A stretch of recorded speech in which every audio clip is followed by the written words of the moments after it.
Bonjour à tous. Mort de Ruby à Seclin, la fillette, 2 ans, était battue depuis des semaines voire des mois. Explication dans cette vidéo. Des fourgons de police et une ambulance bloquent la rue, gyrophares allumés. De nombreux badauds sont massés au pied de l'immeuble, tenus à distance par les forces de l'ordre. Certains scrutent les fenêtres du 2e étage, mais les vitres fermées ne renvoient que le reflet d'un ciel d'été.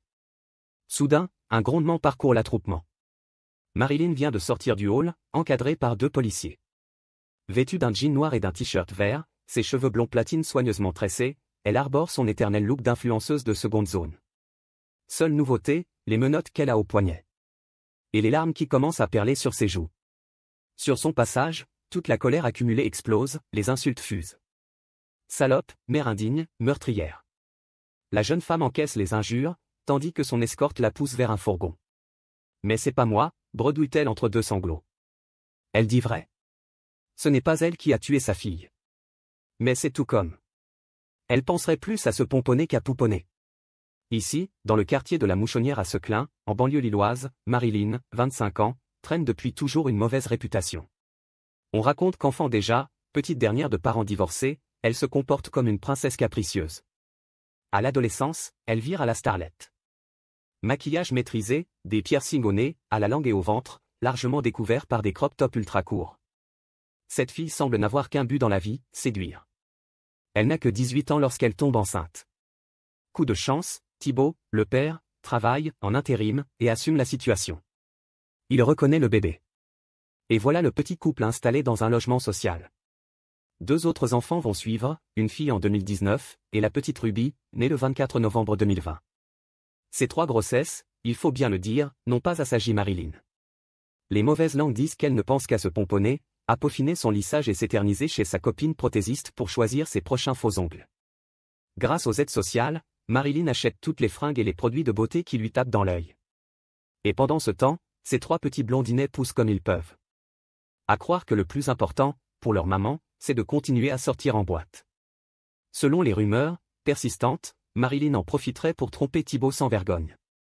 Est-il lui-même irréprochable par ailleurs? En tout cas, lorsqu'ils se séparent, début 2021, le jeune papa se retrouve sans droit de garde ni de visite.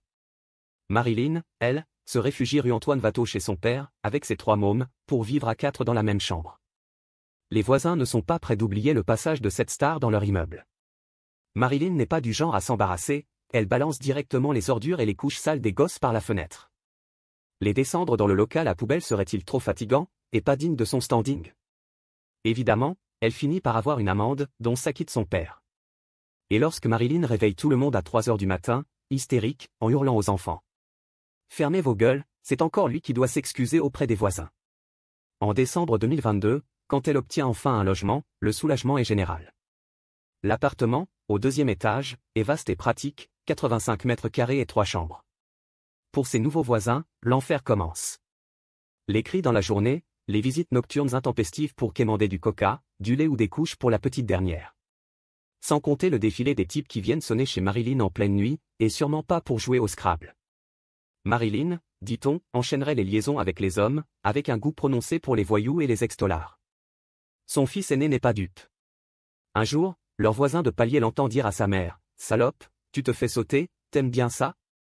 Le gamin, à l'époque, n'a pas encore 6 ans. Les maîtresses de l'école s'inquiètent, elles aussi, du comportement des 2 grands. À la cantine, ils dévorent leurs plats comme des affamés. Le parquet est alerté, une assistante sociale envoyée. La brave dame inspecte l'appartement, parle aux enfants. Son rapport tiendra en 3 mots, rien à signaler. Avec l'arrivée du printemps, Marilyn prend l'habitude de passer ses journées au parc, tout proche. Tandis que les petits, livrés à eux-mêmes, s'amusent sur l'aire de jeu, elle s'assied sur un banc, son smartphone à la main. Une fois, la petite Ruby divague jusqu'au milieu de la route sans qu'elle ne s'en aperçoive. Ce jour de juin 2023, en revanche, elle est très attentive au jeune type qui vient la brancher. Brun, barbu, les cheveux courts, le garçon, âgé de 23 ans, dit se prénommer Yassine. En réalité, il vient de Lille et s'appelle Dylan. Mais il a tout pour lui plaire, une allure de petit caïd ombrageux, toujours en jogging à capuche, casquette sur la tête et bracelet à la cheville. Ce dernier détail n'étant pas une coquetterie, Dylan sort de prison pour une affaire de stup et purge le reste de sa peine sous surveillance électronique. Il passe depuis ses journées à ne rien faire, une bière dans une main et un joint dans l'autre. Marilyn est charmée. Très vite, il s'installe chez elle.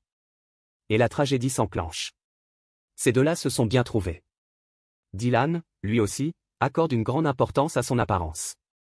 Pour jouer les voyous et faire croire qu'il vient d'une cité chaude, il se force à parler avec un accent marseillais. Ridicule. Un jour, un voisin le surprend en train de fumer un joint dans l'escalier et le rabrousse sèchement. Il y a des enfants, ici. Va fumer plus loin. Dylan ne se le fait pas dire deux fois.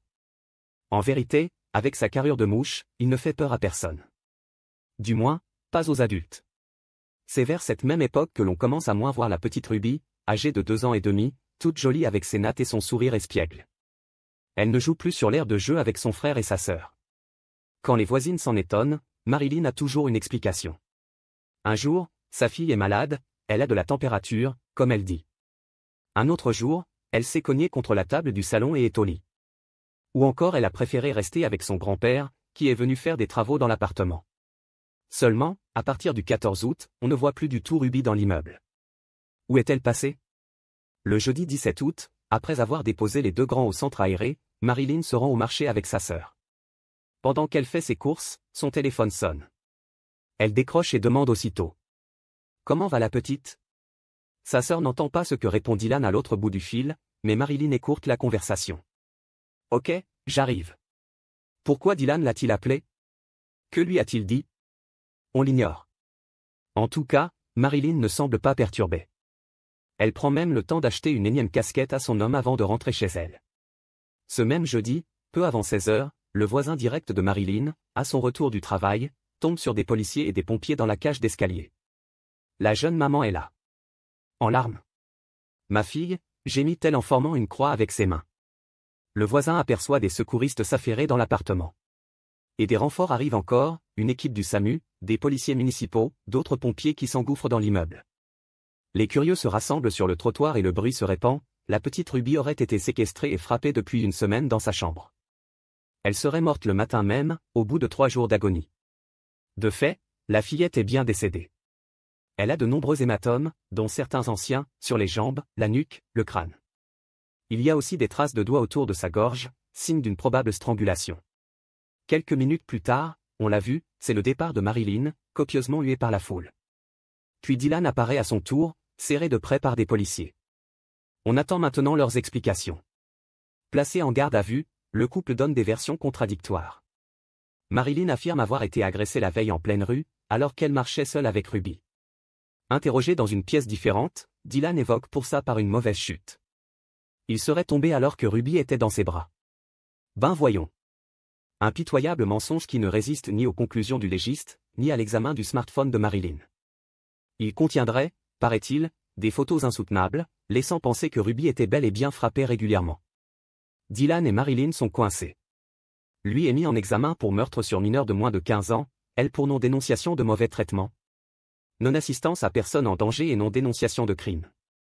Tous deux sont écroués. Marilyn a-t-elle eu des mots pour sa petite Ruby qui n'avait pas 3 ans? Et qui n'a plus de vie du tout? Rien n'est moins sûr. Depuis, une des photos du portable de Marilyn circule dans le quartier. Sur ce cliché insoutenable, daté du lundi 14 août, on verrait la gamine, le visage tuméfié, les yeux gonflés et révulsés, des hématomes sur tout le corps. Ruby a été littéralement massacrée, comme si elle avait servi de punching ball. Ces gens-là ne devraient pas avoir le droit de faire des enfants, a soufflé une voisine écœurée, devant les fleurs et les peluches déposées au pied de l'immeuble. Les 2 enfants survivants de Marilyn, un garçon et une fille, risquent d'être placés par les services sociaux. C'est navrant, mais c'est peut-être pour le mieux.